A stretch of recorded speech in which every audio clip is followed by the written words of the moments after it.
It's good to meet you, Charlie. I hope you can understand first rule. I'm a little nervous. There's a very real chance I could wake up tomorrow, front page of YouTube. Charlie Kirk owns man bun idiot with facts and logic. So destroys. Yeah, destroys. Okay, so my question is, I agree that stable monogamous relationships often produce the best outcomes for society. But if that structure really works for everyone, why do we consistently see societies, once they become safer and more prosperous, move away from traditional monogamy? And why do so many marriages still end in divorce, even among people who generally try to make it work? And just one final framing there.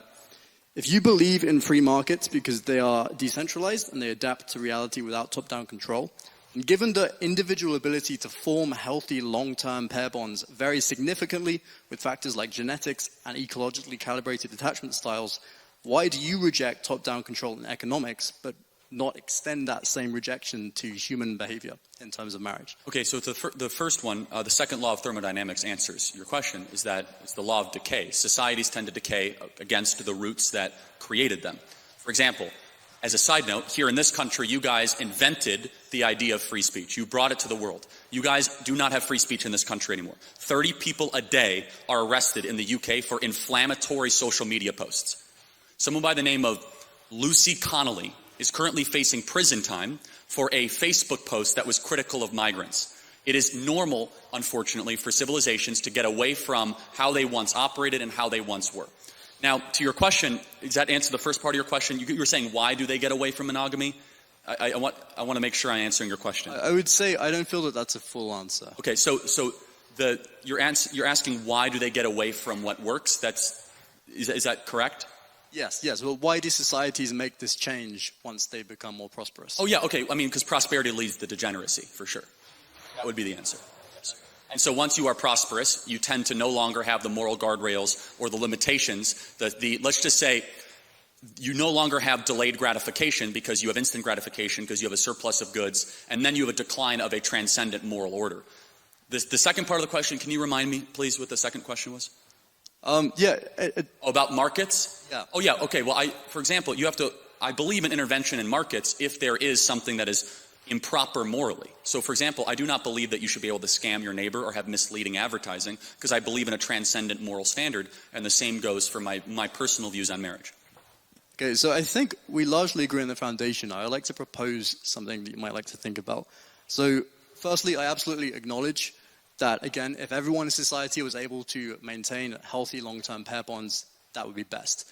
Again, there's strong data showing that independent of socioeconomic factors, broken homes are some of the strongest predictors of poor life outcomes. We totally agree. Yes.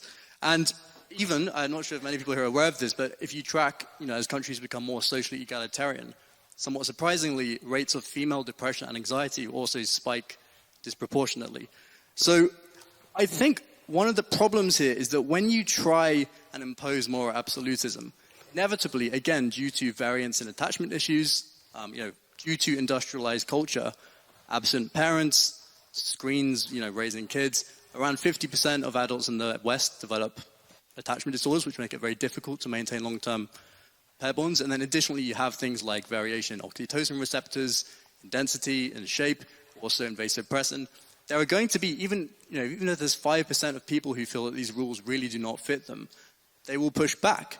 And this will create ideologies that then grow into more wider appealing ideologies, which then, lead to the change. I think this is what happened in the sexual revolution. It started with a push for female autonomy.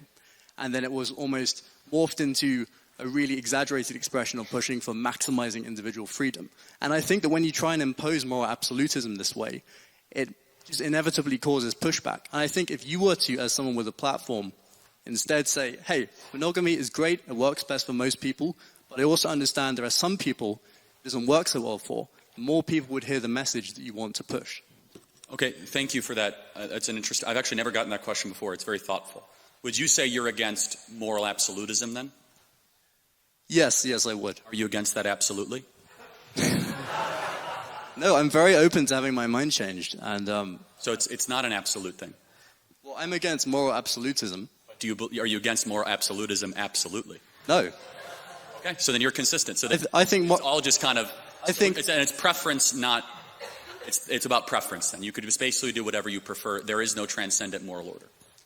Well, I think what you're doing there is slightly unfairly putting me into a loop, because I'm very open to having my mind changed. No, that's my morals fine. What I'm evolve. saying, though, is that by definitionally, and this is something that will keep on coming back, you must choose what moral standard we live by. I'm very clear as to what moral standard. The lie of the West, of modernity, the last 30 years, is that we're going to have you live and let live, and there will be no moral standard. That itself is a moral standard, and it's a really bad one. And to your point, that yes, it creates more suffering, it creates more despair. And no, I disagree with what you say, and I respect the heart of which you're saying it. I will say that I have a moral obligation not to accommodate when people fall short, but instead try to lift them up towards the standard that is true and that I know that works. So where I'd push this is that I'd ask you, you describe people falling short when they fail to engage in long-term monogamy. What do you think causes that? Why do you think some people struggle? Many reasons. Economic is one of them, but the biggest is the death of religion and the death of Christianity in the West. As America, I'll just talk about America. The UK is unfortunately far less churched than America. But as America has become less churched, so many of these social ills rise. So one thing I would say, I study the evolution of behavior, in particular sexual romantic behavior. If you track all the different hunter-gatherer cultures that we can study, and we track how agriculture shapes things, you see that ecological conditions really reliably predict the prevalence of monogamy, certain marriage systems. And what I think is what we refer to as attachment issues. They seem to be an ecological calibration to an environment. In environments that are more unstable, it's less optimal for an individual to grow up with a tendency to rely on long-term pair bonds. And I think there's a mismatch with the modern world, again, coming back to industrialization. There are so many people who raise kids as absent parents. Daycare is massively linked to attachment issues. This then causes people to struggle to bond long-term. And then again, coming back to the genetic part, there's again real research showing that especially vasopressin mutations and oxytocin mutations, some people really just do not have the proclivity for this. What brings stability? Because you say stability is a good thing, and what would bring stability? So first of all, I would say we had what you might consider stability in the previous century, and then it became unstable. And then things... Why? I'm saying because moral absolutism was imposed. Moral absolutism was lost. You see, modernity rose. We started to teach our kids moral relativism, and we got rid of moral absolutes. So it's the opposite. So why was it lost? Was it lost because people stopped pushing from top down? This question to a close. Why was it lost? That's a question for far smarter minds. I can only tell you that it was. In America, it's honestly one of the worst decisions, not just worst ideas ever, which is modern feminism, largely from Betty Friedan's feminist mystique, which acted as if every woman who's in a monogamous marriage in the States is in some sort of tyrannical environment. And it has led to the women of the West being the most miserable, most depressed, most suicidal, most prescription drug addicted cohort on the planet.